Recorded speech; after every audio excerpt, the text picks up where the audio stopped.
अध्याय 12। बुद्धिमान मनुष्य को भोजन प्राप्ति के संबंध में चिंता नहीं करनी चाहिए, उसे केवल धर्म कर्म के संबंध में चिंतन करना चाहिए, क्योंकि मनुष्य के जन्म के समय ही भोजन का प्रबंध हो जाता है। सानंद सदन सुताशच सुधिया कांत प्रिय लापिनी इच्छा पूर्ति धना सब शोय तीरति सवा आज्ञा परा सेवका अतिथ्य शिव पूजा प्रतिदिन मिष्टान पान गुहे साधु संगम पासते चा सततः धन्यो गृहस्थाश्रम। अर्थात उसी का घर सुखी हो सकता है जिसके पुत्र और पुत्रियां अच्छी बुद्धि से युक्त हों, जिसकी पत्नी मृदु भाषणी हो, जिसके पास परिश्रम हो, ईमानदारी से पैदा किया हुआ धन हो, अच्छे मित्र हों, अपनी पत्नी के प्रति प्रेम और अनुराग हो, नौकर चाकर आज्ञा का पालन करने वाले हों, जिस घर में अतिथियों का सम्मान होता है, कल्याणकारी परमेश्वर की उपासना होती है, घर में प्रतिदिन अच्छे मीठे भोजन और मधुर पेयों की व्यवस्था होती है, सदा सज्जन पुरुषों का संग अथवा संगति करने का अवसर मिलता है, ऐसा गृहस्थ आश्रम धन्य है, प्रशंसा के योग्य है। आदर्श गृहस्थ का रूप स्वरूप कैसा होना चाहिए, इस और आचार्य ने इस श्लोक में स्पष्ट रूप से इशारा किया है।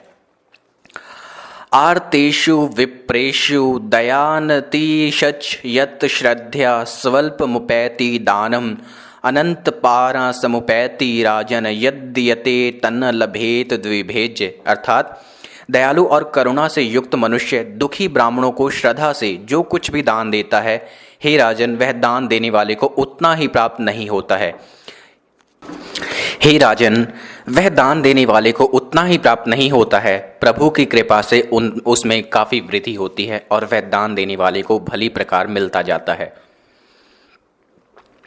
कबीर आदि अनेक संतों ने भी इस बात की पुष्टि की है कि दान दिए धन न घटे, अर्थात दान करने से दान देने वाले को धन में कमी नहीं आती, बल्कि उसमें पुण्य के रूप में वृद्धि ही होती है। दाक्षिणे सव जने दया पर जने शाठ्य सदा दुर्जने प्रीति साधु जने सम्य खल जने विदु जने चार जीवम शौर्य शत्रु जने क्षमा गुरु जने नारी जने धृष्टा इत्थ ते पुरुषा कलासु कुशलासते शिवेव लोक स्थिति।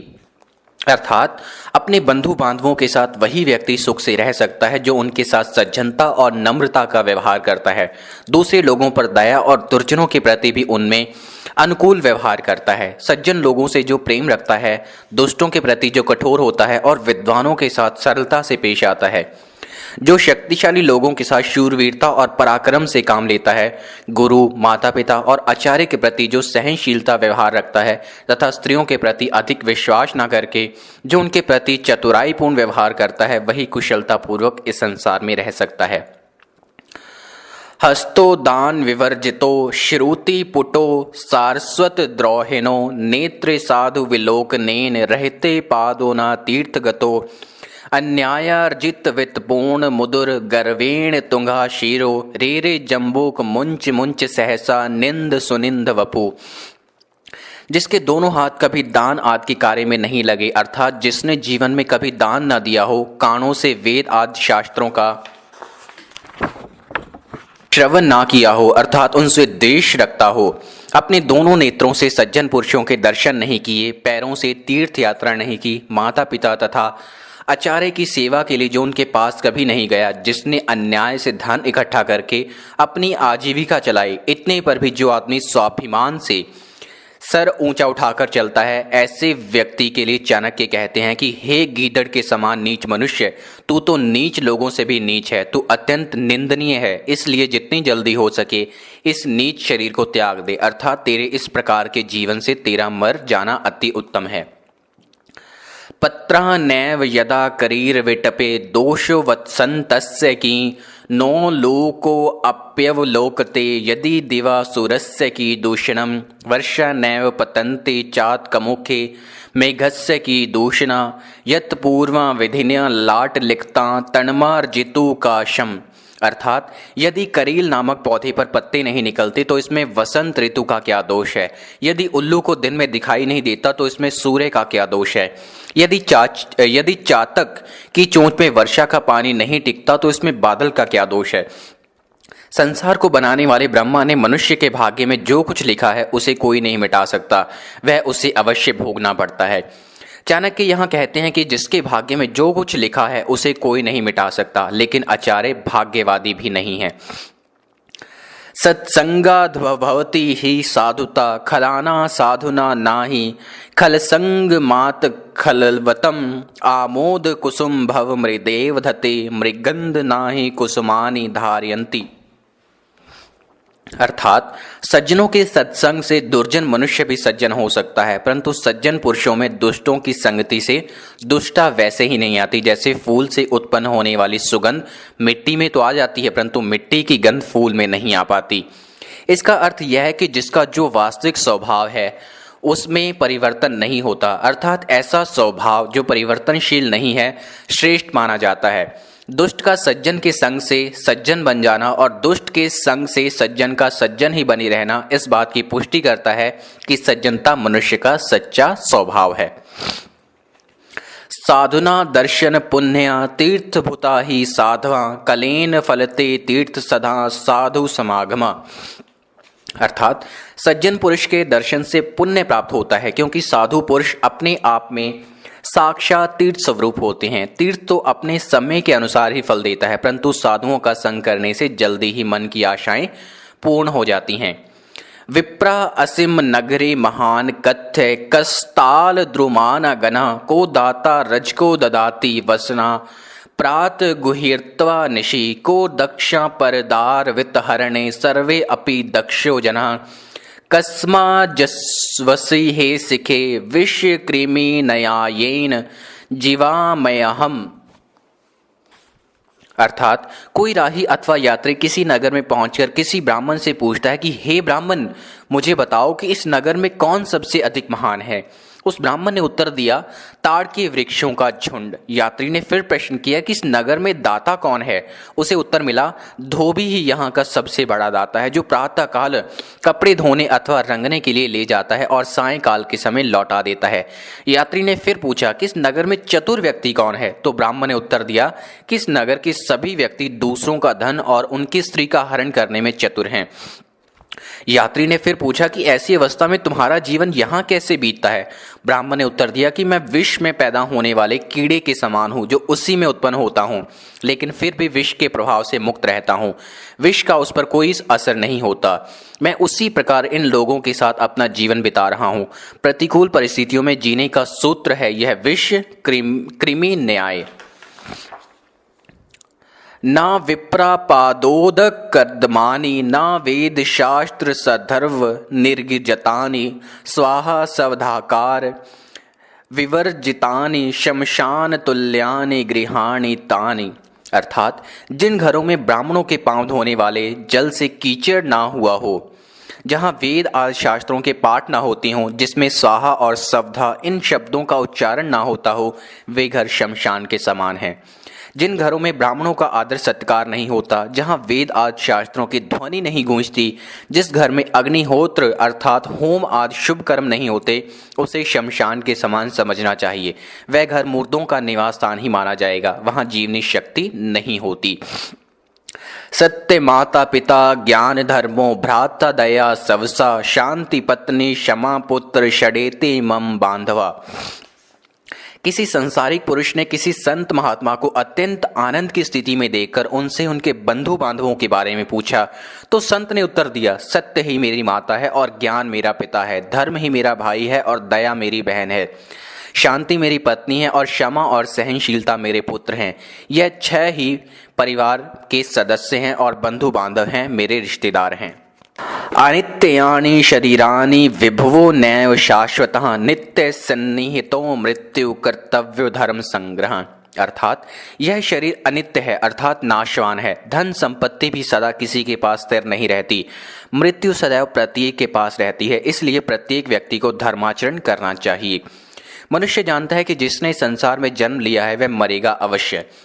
धन भी किसी के पास सदा स्थिर नहीं रहता। सबको इस संसार से एक दिन विदा लेनी है, इसलिए उसका कर्तव्य है कि वह इस संसार में धर्माचरण द्वारा धर्म का संचय करे, क्योंकि धर्म ही मनुष्य की मृत्यु के बाद उसका साथ देता है। अपने अच्छे आचरण के कारण संसार में उसे याद किया जाता है। आमंत्रणोत्स्व विप्रो गावो, नव त्रिनोत्स्व पर्युत्साहयुता नारे अह कृष्ण रसोत्सव। अर्थात किसी ब्राह्मण के लिए किस भोजन का निमंत्रण मिलना ही उत्सव है। गौओं के लिए ताजी नई घास प्राप्त होना ही उत्सव के समान है। पति में उत्साह की वृद्धि होते रहना ही स्त्रियों के लिए उत्सव के समान है। और मेरे लिए तो श्री कृष्ण के चरणों में अनुराग ही उत्सव के समान है। मातृव्रत पर दारा संच पर द्रव्याणि लोष्टवत आत्मवत सर्वभूतानि या पश्यति च पश्यति। अर्थात जो व्यक्ति दूसरी स्त्रियों को माता के समान देखता है, दूसरों के धन को मिट्टी के ढेले के समान समझता है और संसार के सभी प्राणियों को अपनी आत्मा के समान देखता है, वास्तव में वही यथार्थ को देखता है। जो व्यक्ति दूसरों की स्त्रियों को अपनी माता के समान आदर देता है, दूसरों के धन अथवा उनके हिस्से को हड़पने की इच्छा नहीं करता और सभी प्राणियों के साथ वह उसी प्रकार का व्यवहार करता है जैसे अपने साथ व्यवहार किए जाने की इच्छा रखता है, ऐसा व्यक्ति ही बुद्धिमान है। अर्थात उसका इस प्रकार का आचरण ही उसे श्रेष्ठ बनाता है। आचार्य के अनुसार किसे कैसे देखना है इसे वह जानता है। धर्मे तत्परता मुखे मधुरता दाने समुत्साहता मित्रे अवचन तक्ता गुरो विन्यता चिते अति गंभीरता आचार्य शुचिता गुणे रसिकता शास्त्रेषु विज्ञानता रूपे सुंदरता शिवे भजनता सत्सवेव सदृश्यते। अर्थात धर्म में निरंतर लगे रहना, मुख से मीठे वचन बोलना, दान देने में सदैव उत्सुक रहना, मित्र के प्रति कोई भेदभाव न रखना, गुरु के प्रति नम्रता और अपने हृदय में गंभीरता, अपने आचरण में पवित्रता, गुणों के ग्रहण करने में रुचि, शास्त्रों का विशेष ज्ञान, रूप में सौंदर्य और प्रभु में भक्ति आदि का होना, ये गुण सज्जन पुरुषों में ही दिखाई देते हैं। काष्ठा कल्पत्रु सुमेर चलशित चिंतामणि प्रस्तर सूरस्ती व्रकर शशि शैकर शारोहि वाराणधि कामो नष्टन बलि दिति सुतो नित्य पशु कामगो नैतांसते तुल्यामि भो रघुपते कस्मोपमा दीयते।